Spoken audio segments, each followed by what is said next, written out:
lecture to the organizer of these events, even series of events for so many years. So I will talk about a joint work with those co-authors which are all Austrian, so Marcus, Stefan and Michel. And we have two articles which are related to some composition schemes, so it means composition of functions like this, which will capture a lot of phase transitions and leading to some limit laws which will be universal and which will be related to a generalization of the Mittag-Leffler distributions. So first, let's begin with a little problem by Christian Kratenthaler. So he was considering this type of lattice path. So you have M lattice paths which can not cross. So they are called, this model is called watermelons because you can see it a little bit like the lines in watermelons.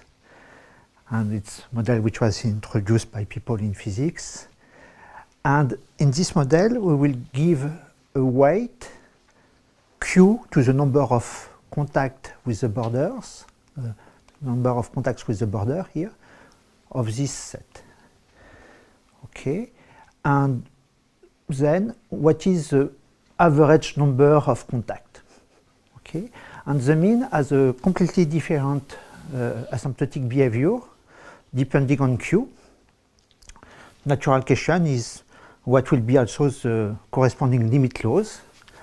Now, for sure, if Q is very small, you give a very small weight to the number of contacts. So it's kind of like if they are, the border will be like repulsive. If Q is big, for each contact you give a big weight. So it's like their total mass will be big. So it's like if the border is attractive. So you can expect a phase transition between these two values of Q. And so therefore you can expect a phase transition perhaps at Q equals 1. Okay, so let's see. So first, for this model, is it a solvable model? Okay, alors whenever you have just one lattice path, there are a lot of tools which can do a lot of stuff. For example, I am in computer science, and because combinatorics quite often in France is in computer science, and if you have just one lattice path, you could find a recursive decomposition, which is called a grammar in language theory. So a dig path is, okay, you either it is empty or you start with a up jump. The first time that you come back, you will have a down jump. Here you have a dig path, and then it's followed by a dig path. So it's a recursive decomposition. And when you have even a system of stuff like this, it's called a context-free grammar. So when you have such a nice simple object, you may hope to find a context-free grammar. But in fact, for this model, it's possible to prove that there is no such decomposition. So, not clear if it's possible to solve this model.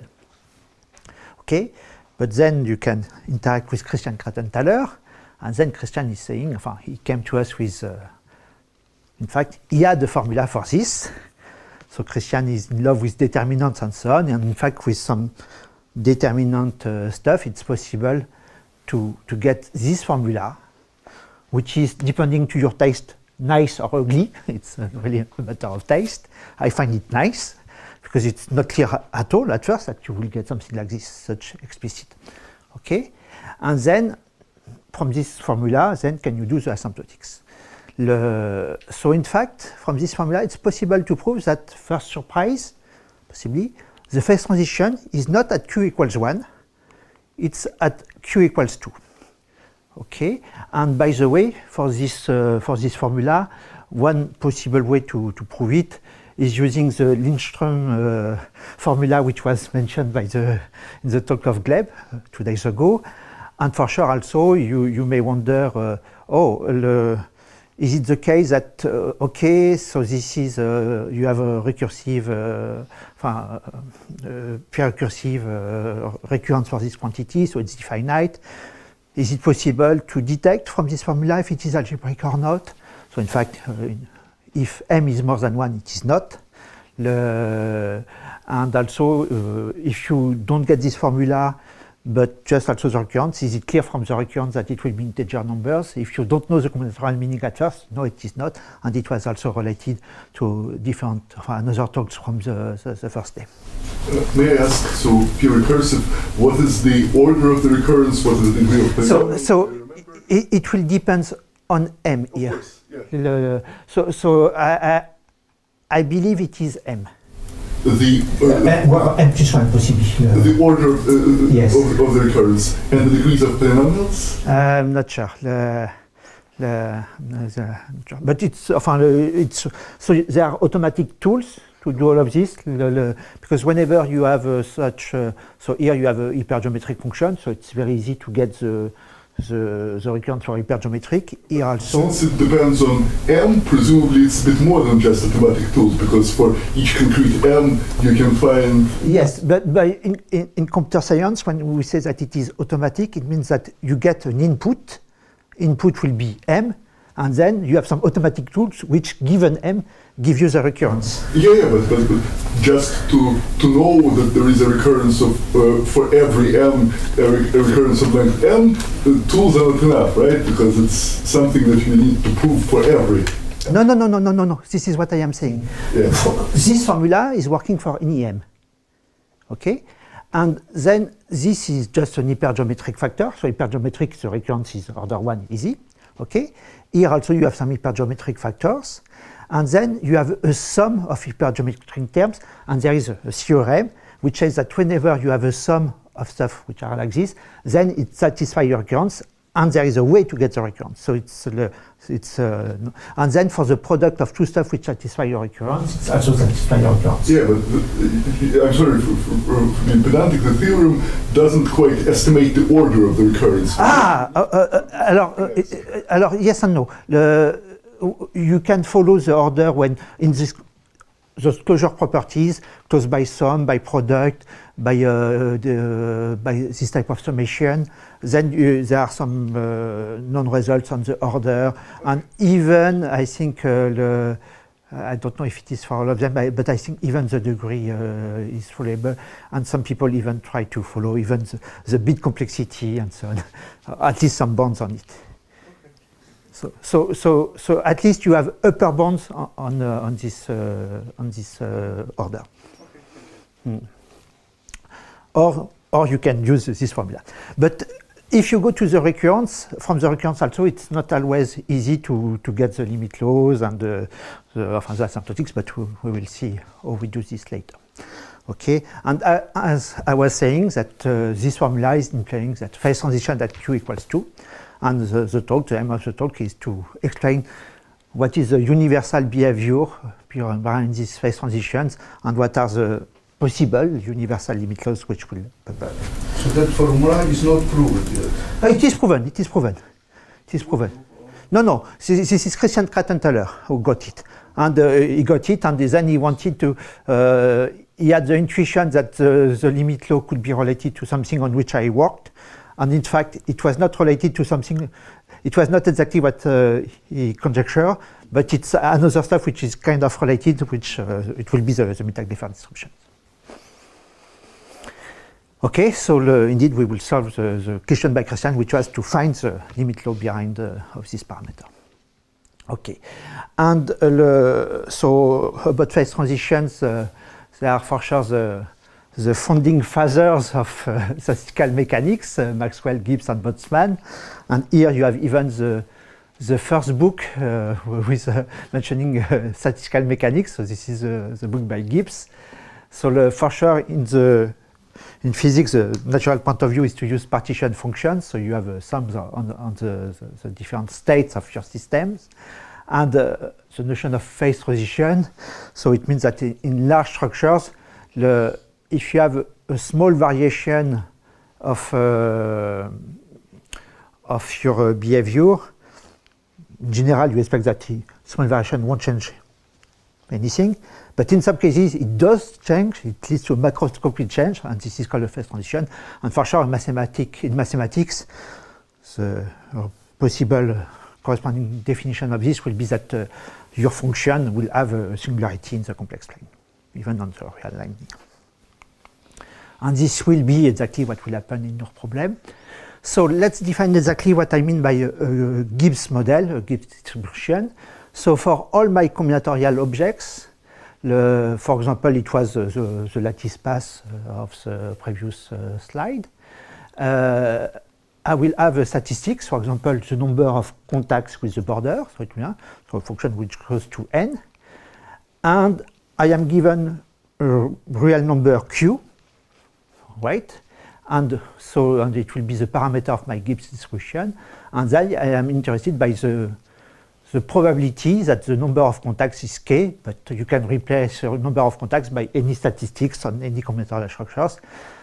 And the probability of this will be for sure the number of objects of size n having k contacts, each of them coming with the weight q to the k, and then you divide by the total mass so that you get a probability. So, little remark, if you just take q equals 1, this is all the classical analysis with uniform distributions and so on. Okay? And those type of models were considered also for very specific combinatorial structures. For example, one of them is famous. This is the so-called Mallows distribution on permutations, where you would put a weight q for each inversions in your permutation. Okay? Oops, slow. And then, once you have this, we will use associate bivariate generating functions, which will be this guy. So we will have the fnk, the number of objects of size n, with having k contacts, the statistics as value k, then n to the q to the k. Okay. Alors, so in combinatorics, quite often we are working with formal power series. So quite often we don't care for the radius of convergence and so on. There are a lot of identities which are holding and that you can handle even if the series have zero radius of convergence. And so when we have something of this type in combinatorics, quite often there will be some formal variables. But here Q is really a real number. And just a remark related to this, so it shares this type of playing with a formal parameter and put it to a real weight was used for a powerful uniform random generation method, which is called the Boltzmann sampling method, so which was introduced by Duchamp, Flageolet, Louchard, and Schaeffer 20 years ago, in which, in fact, you will, so if you want, I don't know, some watermelons like we saw in the first slides with 3 contacts, and so you will generate at random, and you want something of size 1000. So you will have a recursive way to generate objects of size, any size, not the size that you want, with the number of contacts, which is not the number of contacts you want. So they have a fast way to do this. But you are not happy because you want exactly a given value of n and exactly a given value of k.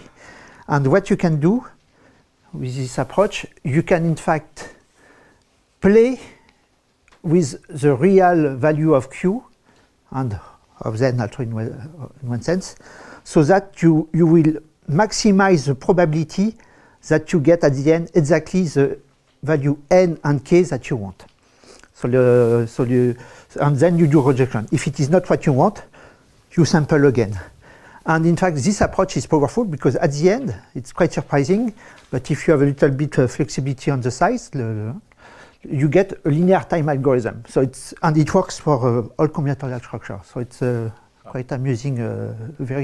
It was a revolution in the stuff because before there were stuff which were quadratic time or. Okay, so this was already a use of Boltzmann weights, Gibbs weights in combinatorics, but okay. And for sure, the intuition behind those weights, and sometimes you can say that so if you go from the partition functions to the generating functions in combinatorics, so this will be this change of variable in one sense. And so when T, the temperature in physics, is small, so Q will be small here. And your objects, you can see them as a kind of in a frozen solid phase. And often you will get some discrete distributions. So on the contrary, if the temperature is very large, then you will get something in which you will have a lot of freedom in your objects in one sense, and so a gaseous phase, which typically leads to a Gaussian distribution. And the interesting stuff is that sometimes there is a critical value, Tc, and therefore a critical value Qc, in which you have a kind of intermediate stuff, liquid phase, where you get some very nice and unexpected distribution.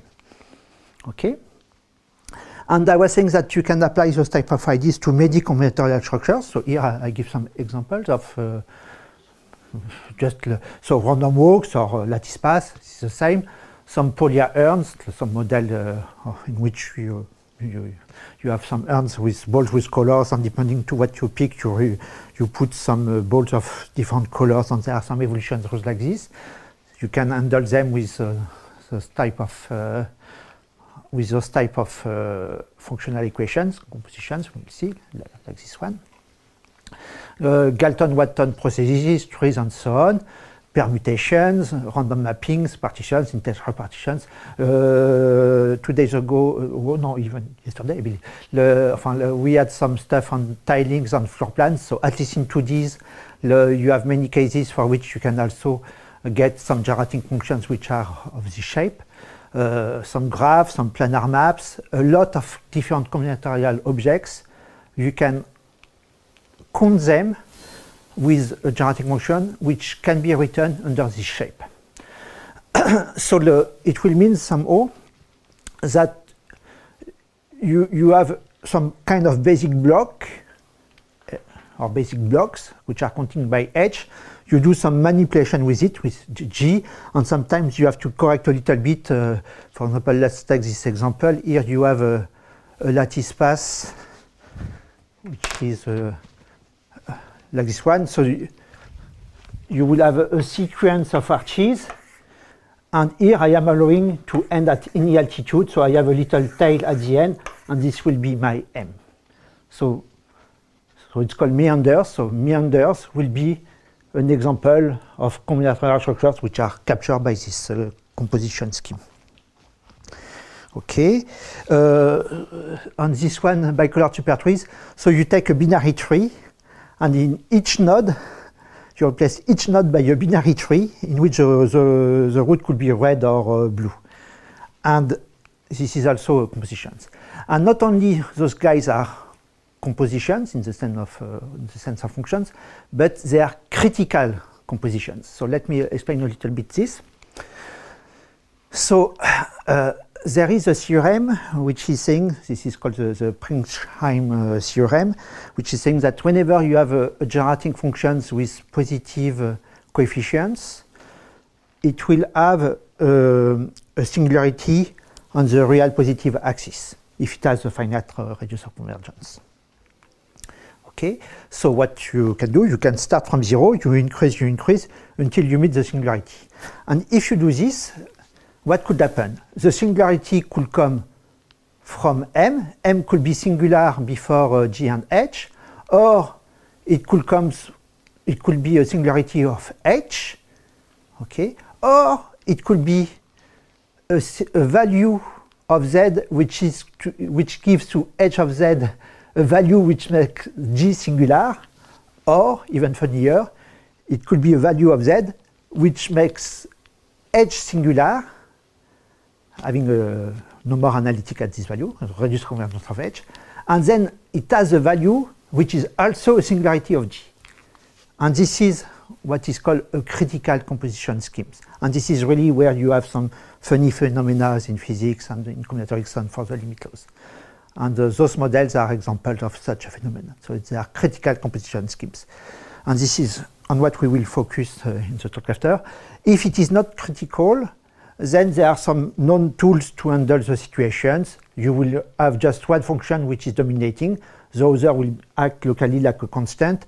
And so there are work from Bender, Gourdon, Wang, and Flageolet, and so on. So all of this is well explained in this book by Flageolet and Sedgwick, and which you can have for free on the web, the final PDF version. And so we want to cover the critical case. Okay, And we want to follow parameters, a number of contacts, some statistics. So because of this, we add a variable which will count the statistics that we want to follow. So this is exactly the scheme. So, okay. So other examples of combinatorial structures which can be seen as this type of compositions, and they are related to different problems. So this is, for example, the evolution of polyaerns, which was mentioned before, some standard space, bicolored trees. This is some process in probability theory, which is called the Chinese restaurant process. This is some planar maps with some decompositions also. All of this could be handled by this type of decomposition. Okay, and in many cases, so if you want to follow the number of component H, so this is what we mark with U, we mark this, you have a sum of almost IID random variables, and because of this almost, most of the time you don't get something which is Gaussian.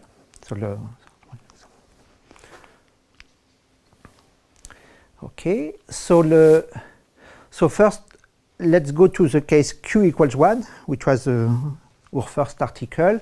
So this is a uniform distribution model, and then the probability just given by this. Okay, and now we will assume that the function G, H, and M, they will be singular. They will have a finite radius of convergence. So radius of H will be rho H, and at this radius of convergence, they have a Puiseux expansion, and the exponent of this Puiseux expansion will be lambda H. So this will be the singular exponent of H, the critical exponent of H, if you want. And once you have this, you have different tools, singularity analysis, which give you directly the asymptotics of these numbers. So the asymptotic behavior of this quantity really just depends on this lambda H. For sure, the multiplicative constant in front and front. Okay. And then you have different cases or phases, depending on the value of this singular exponent. If it is negative, then it cannot be a critical scheme.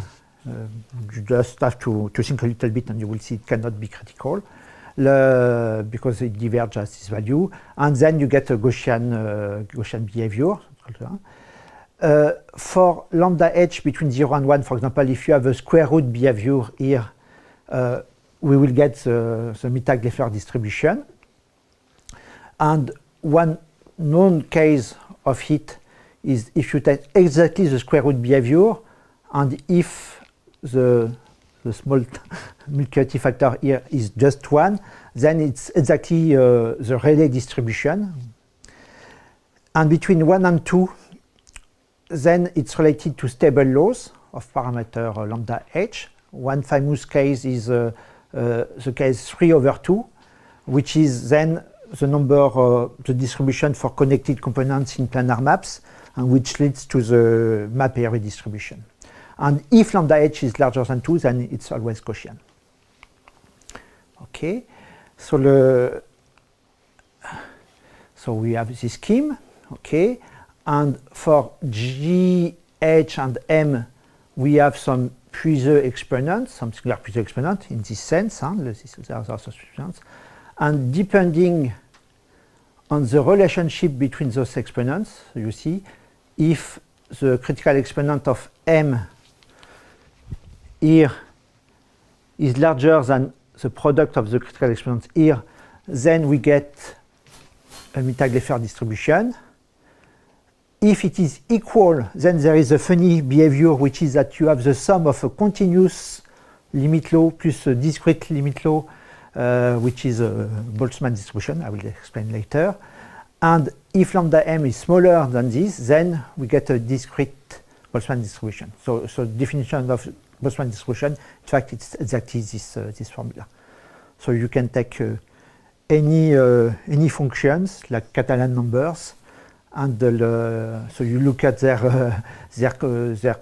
coefficients, and you can create a distribution associated to it, and it will be the Catalan-Boltzmann distribution, and you can do it with any function. Okay. So this is the stuff. So this was for the uniform model. And if we add a Q, enfin a Q here to get a Gibbs weight, what will happen? When you will move Q, there will always be a value of Q which will make your function critical. Before, when Q equals 1, you were not fully seeing the full world because you were at the uniform distribution, and uniform distribution Q equals 1. Perhaps the scheme was not critical, and perhaps you were getting a boring classical Gaussian behavior. But now, when you add a Gibbs weight, when you move this weight, you will always have a very specific value of Q reaching the critical, and then you get some funny limit laws, which are the ones that we saw before. So it will be below the critical value, it will be Boltzmann, at the critical value, it will be Mittag-Leffler, and above, it will be Gaussian. So I can write a little bit more precisely, for example, so in this case, the subcritical case, so the number of contacts converge to a discrete distribution, this one, which is given exactly by this shape. So you extract the coefficient of this generating function, and then it gives you your probability. So it's a discrete distribution. And this function is what? This is just the derivative of this function. So it's everything is, if you give me the scheme, everything here is explicit. Very specific subcase. If you have the case of something, G behaves like some polar singularity, then you get the negative binomial distribution. Okay, so now, in the critical case, you have with this renormalization where everything is explicit, this will be the tau h, the rho h, the ch, you get as a limit laws a Mittag-Leffler distribution. In fact, it's a generalization in two variables of the classical Mittag-Leffler distribution, which is given by this density. Okay, and very specific subcase here, which happens quite often. If you have here just a pole of order 1, so lambda g equals -1. And here you will have a pole of order 1. So you have in combinatorics, it's a sequence of objects. And if your basic block H behaves like a square root, so you have a sequence of objects which behave like a square root, then you get the Rayleigh distributions. Okay, just by replacing everything there. So it was written just here. This is a distribution with this density. Sometimes it is called the derivative of the Gaussian. Yeah. And another way to see it, which is no more universal because you understand it, it will be for many problems that you can see as sequence of stuff for which it behaves like a square root. Okay, and then for the last case, the supercritical cases, then you get a Gaussian behavior, okay, with everything explicit, mean and variance. And the variance is also explicit in terms of the coefficients which will be there. And if you dislike the talk, but if you like analysis, I have a challenge for you. Prove that this quantity is never 0. So you can think you take any function, or even if you want any function power series with positive coefficients, okay, and rho here is just the value which makes this singular. So you take any g, any function g, any function h, okay, and you look. You take the value of z which makes this singular, so it's called rho, and you want to prove that this quantity is never 0. So and it plays a role because when you do this theorem, you need to prove that this constant is not 0, because if you don't get the right normalization. And it's quite funny. So if you just use analysis, I don't know any proof of it, but the way to prove it is a kind of interplay between probability theory, combinatorics, and this quantity. So it's a funny way to... But it will be positive and negative? No. Only positive? Yeah, strictly positive. Yeah, oh yes, I dislike English. The word positive and in French and in English is. For any age. So strictly larger than 0. Between French and Russians, because in Russian positive it's not equal 0. Okay. But in French it could be 0. Yeah. So in fact here I mean strictly bigger than 0. So positive in English is fine. I believe. Yeah, because if it is 0, fine. Okay, so it is never 0, no problem. This is the end of the theorem. We did the 3 cases. Okay, so how is working the proof? So the most interesting case is the Mittag-Leffler case. So the Mittag-Leffler, I mentioned it, but up to now I didn't give you a definition of it. So it's time to give a definition. So this is a distribution which has this moments. In fact, before I also gave a density for the Mittag-Leffler distribution. So we have a density, we have some quadratic function of moments. So this is a quadratic function with these moments. But then there is a problem, because if I am given some moments, perhaps there are different distributions which could have the same moments. Okay, and then there is so it's a theorem here that in fact this distribution is uniquely characterized by these moments. And so this is using two stuff. So this is using a theorem by Frechet-Shoa and Kalman. So in fact, what we are doing, we are considering, so for each we extract the coefficient of z to the n in this guy, in the moments, okay? So we get the R moments for finite n. You take the limit. So they are converging to some quantity. So then the theorem of Frechet and Shoa is saying that if you have this, then it is implying that, okay, your sequence of finite size random variables converge in distribution to some limit distribution if the moments determine x uniquely. And then you have Kalman, which is saying that, okay, if I am given some moments, when is it the case that you have just one unique distribution associated to it? It depends on the support of the function. Okay, so for the support 0 plus infinity, which is the case in our model, sometimes it's called the Stiglitz moment problem, then you have this criteria, the sum of the inverse of this moment with this power. If it is diverging, then it's unique. And then, but you can do, you use the Stirling approximation of the factorial, you apply it on this, you take the two R's roots, and you will see that when you do the sum, it is diverging. So this indeed is satisfying this constraint, so it is satisfying the Kalman criteria, and therefore you can apply this, and therefore you have a convergence of distribution for our problem.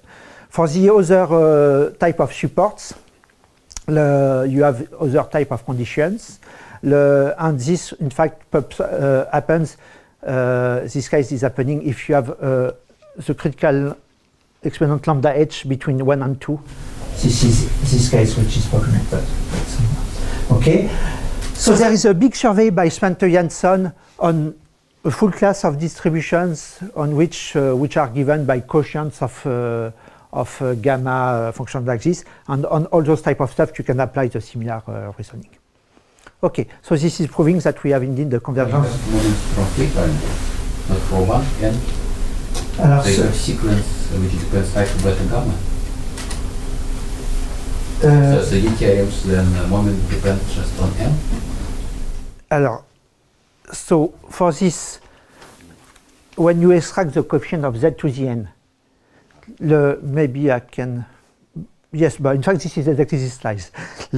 So this guy here will be if you extract the coefficient of z to the n like this and you divide by the total mass, which is also related to evaluation of this at z at q equals 1.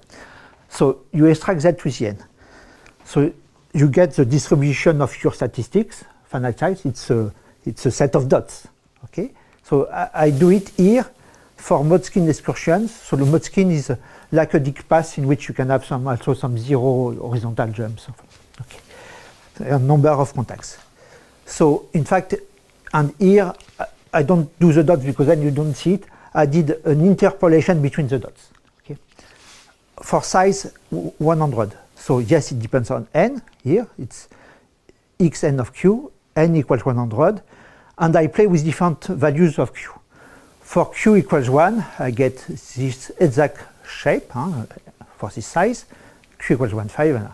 And you can already see, even if it is not n going to infinity, even for very small size of n, you can see quite different behavior. So here you can almost feel that it will be a Gaussian at the limit. At the limit means I send n to infinity, there is no more n. In fact, this is a critical value, and at the limit you will get a Mittag-Leffler distribution here. And in this one, at the limit, you will get a discrete stuff which almost decreases geometrically, not very geometrically, but like the coefficient of the functions which is associated to the function, g prime, blah, blah, blah. Okay. How visually distinguish between Boltzmann and Mittag-Leffler? So when I should make a nice movie like in some talk yesterday. So when n will increase, okay, what will happen? So this will be more and more some very quickly decreasing dots discrete here. This will, with the renormalization where I divide by n to the lambda h, will give some very continuous shape like this, and the Gaussian will be really a Gaussian symmetric and so on. You see that this one is not symmetric, and this one you begin to see something which is symmetric. And if I make n equals 200, 200, it will be more and more symmetric, and for sure with centered at the average. But when you normalize, you really get the Gaussian and so on. No, should I say Boltzmann is very similar to Mittag-Leffler? No, there will be, in one sense, here at the limit you really get between 0 and whatever number you will get some continuous line, while here it will be discrete very towards the origin. So but for sure, it's a phenomenon which is appearing more and more when n is getting larger.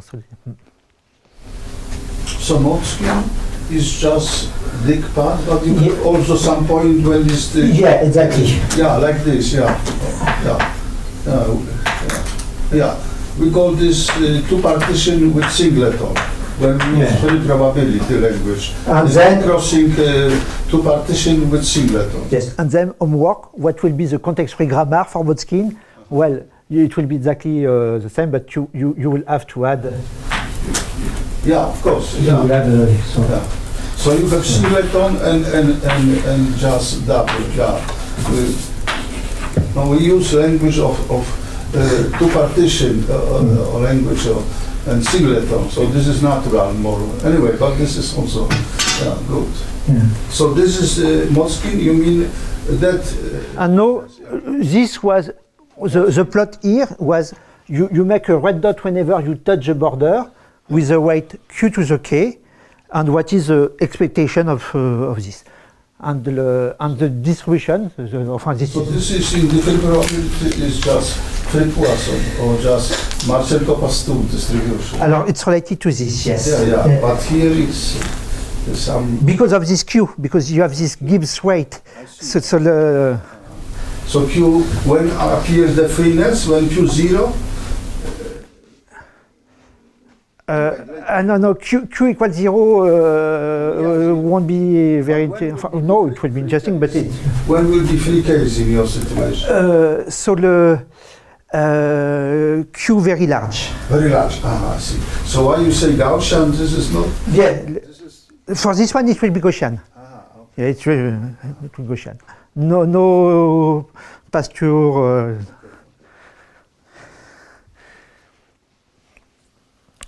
Okay. So let's give other examples now. Okay. So but by the way, yes, we had this type of discussion of patterns in distributions. Was yesterday, I believe. So let's consider so this is a permutation, okay, from 1 to n, and I put in red the dots on the diagonal, so they are the fixed points of my permutation, okay. And what is more, I consider permutations which are avoiding the pattern 3 to 1. It means that I cannot find 3 points in my distribution. This one higher than 3, higher than this. I cannot find 3 decreasing points, not necessarily consecutive, in my permutation. So you can try to find some, but if I did it well, there is no 3 decreasing points in this permutation. Okay. So this is connected with non-crossing partition. Also, yes. And yeah, whenever, so in fact, it's even connected. So if I am not counting, if I don't care to mark the number of fixed points, I don't mark them. Okay. So therefore, I make u equals 1. It's like if I don't count them. Enfin, I don't mark them. U equals 1. And if you do u equals 1, what you get is exactly the quadratic function of Catalan numbers. Okay, and this was indeed some problem. So all the patterns of length 3, in fact, you could have 2, 1, 3, if you don't count the number of fixed points, they are leading to Catalan numbers. So it was done by Knuth in The Art of Counter Programming. It's seminal work by Knuth, and this was your remark yesterday.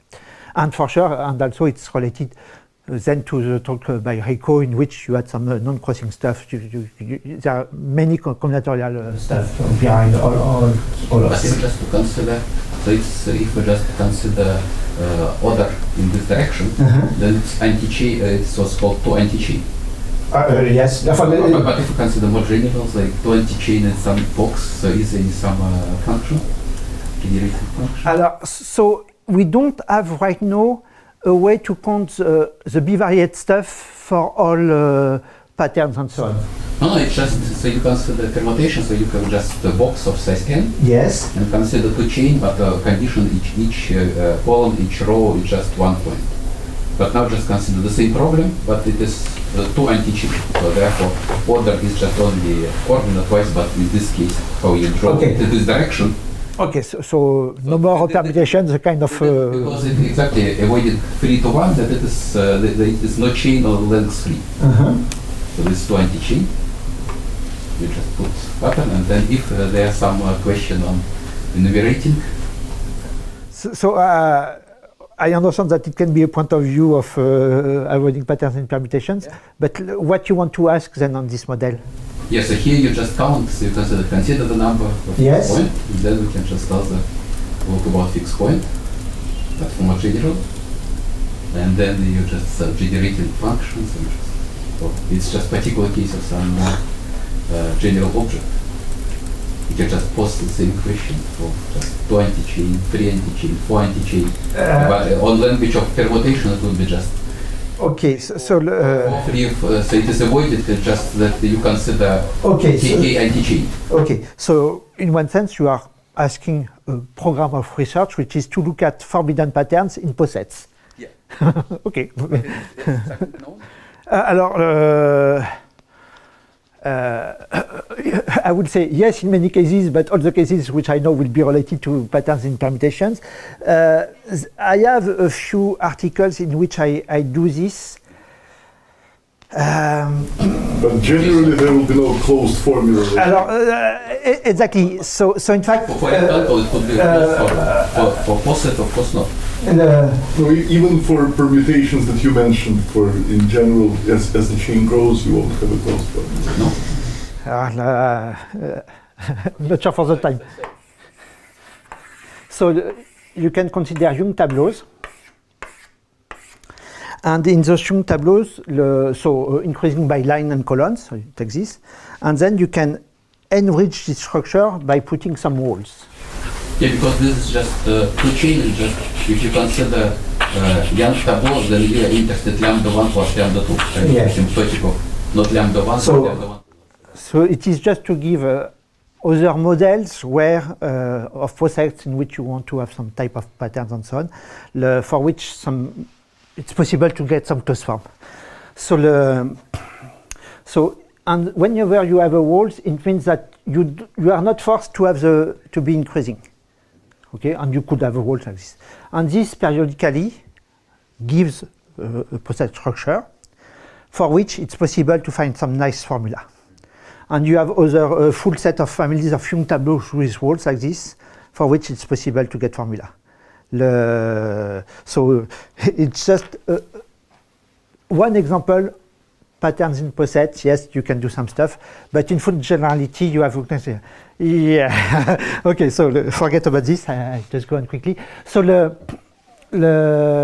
so here we have these generating functions, okay, but is it of this shape so that we can apply your results? Not directly, but in fact, with a little bit of rewriting, you can see that in fact it is of this shape if you rewrite it like this. And then you have what? You have a sequence, a polar, so exponent g minus 1, with here something which is some square root behavior. When you do the previous expansion, it will be a square root behavior. And therefore, you apply our previous theorem, and you are getting that the limit clause of the number of fixed points in those permutations having some pattern follows the negative binomial, the Rayleigh, or the Gaussian distributions. Okay. Another examples, if you are counting returns to zeros, so contacts with the axis for Dick and Motzkin pass. You can always see some Dick pass as a sequence of arches like this. So for excursions at least. And if you can also allow them to go below, it's called bridges. And you see that in all those cases, you have sequence, so it's a compositions. So all of them, you can write them as compositions of something like this. And if you want to allow to end anywhere, it's called meanders. You just have a little factor m here, center of the slides, but it will work also. And for all those cases, you apply the theorems, and you get these phase transitions with the different limit clause.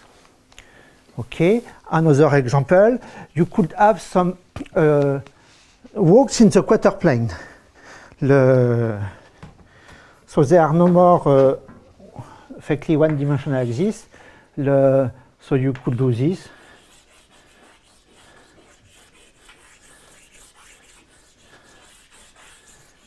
Whenever I go back, it's a jump that I am doing. Well, okay, and then you are counting the number of contacts with. So this one was a diagonal jump, but you could have more fancy ones, like a king at chess or something like this. Okay, and you are counting the numbers. You start from here, number of contacts. What will be the distribution associated to this? Well, so in fact, it's possible also to see this model as something that we had before, and so you apply and you get the same negative related Gaussian distribution phases that we had. Here it's so not exactly the problem by Christian. I think we will end with the problem by Christian. So number of contacts between two walks, they can touch but they cannot cross. Okay, and here also you can get this type of functional equations, and then okay, it works, no problem. And then the problem by Christian. The problem by Christian, so it was this one, number of contacts with the axis. And in fact, it's possible, so by using the Lindström formula, and in fact, jeu de taquin on Young tableau, to get at the end a geometric function which is of this shape after simplification. And then it's exactly our scheme. And then you apply it, and you get a distribution which is not often appearing in combinatorics, which is a chi distribution with 2m with parameter 2m. This was answering to the question of Christian, and also you could make some other variants, and you have also the chi distribution which is popping up here, And depending on M, we get also the Maxwell distribution. Like this, we are happy because we get Gibbs, we get Boltzmann, we get Maxwell, all the founding father of statistical mechanics. Okay, and just because if we apply the theorem on this, it will be Mittag-Leffler distribution with those parameters. It's exactly the Chi distribution. Okay, so conclusion. So we unified the analysis of combinatorial models under the Gibbs distribution. So it leads to some phase transitions, for which there was just some examples here and here in the literature, and now we understand why they are popping up. And in all cases, we get the universal limit laws which are behind them, which are those Boltzmann distribution and Mittag-Leffler distributions, which is given by this, and with these phase transitions. So I thank you with a critical composition of thanks. Okay.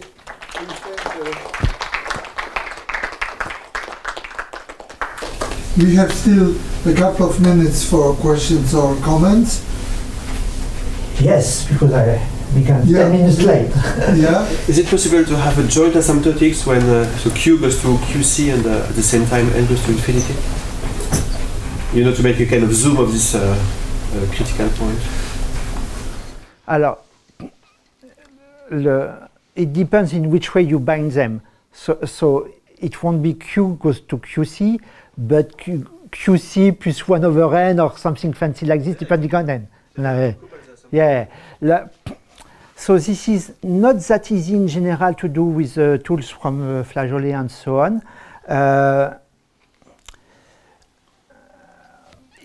It depends on what will be your binding. For example, you know that if you have something which is related to a binding, which is like a little bit to look at a kind of diagonal behavior and so on, then there are some tools, multivariate asymptotics, which can do it. But in full generality, it's still a little bit open to do this type of stuff. So we have to see exactly what is your binding. And still another very short question. If not, we thank the speaker. No, revolution. I disagree because I have some remarks to say. So you have. Yeah. So this is just a recap of what was the 3 parameters Mittag-Leffler distributions, and I wanted to add the stuff because it's related to the meeting, in fact. So the first time that I presented this work for the uniform distribution, not for the Gibbs distribution, so I showed these moment-generating functions and the density of the function, and then some people in the room were people from physics in this meeting. So and they were saying, oh, but this function, in fact, it reminds me something in physics. And indeed, this function is related to something which is quite known by some people in physics, which is the Prabhakar function. And this function is not at all related to probability theory. It's just something, it's a special function. It's a function. So Mittag-Leffler introduced the Mittag-Leffler function. Then there was an extension to 2 parameters, and then to 3 parameters by Prabhakar. People playing to adding parameters to functions. Okay. And there are a lot of stuff to say if you want to consider their analytic behavior and so on. But then this last function, in fact, it's related to something which is almost the inverse Laplace transform of this quantity. And this quantity, in fact, is a quantity which is appearing in the equation in physics, which are different models for dielectric relaxations. So these are the name of the models. And because of this, it had a lot of interest in physics. But still, no probability theory in it. And then there are people in the room, including the chairman who wanted to skip this slide. So there is some work by Carol and Kasia, Gorska, and co-authors, in which they played with this function and they showed that it was totally monotone. It means that it satisfies this property. If you go to the density and you do this stuff, it's okay. And then there is a theorem by Bernstein, which says that if you have a function which satisfies this, then it is the density of a distribution in probability theory. So thanks to their work, it was possible to know that it was a density of some stuff in probability theory, but no idea what it was. And in fact, our talk, in one sense, is answering, oh yes, no, we know it is a density of what? It is a density of the Mittag-Leffler distribution, which is exactly related to all those computation schemes. This is what I wanted to ask. So now it's definitely end. Yes! Yes! Thank you very much. We thank the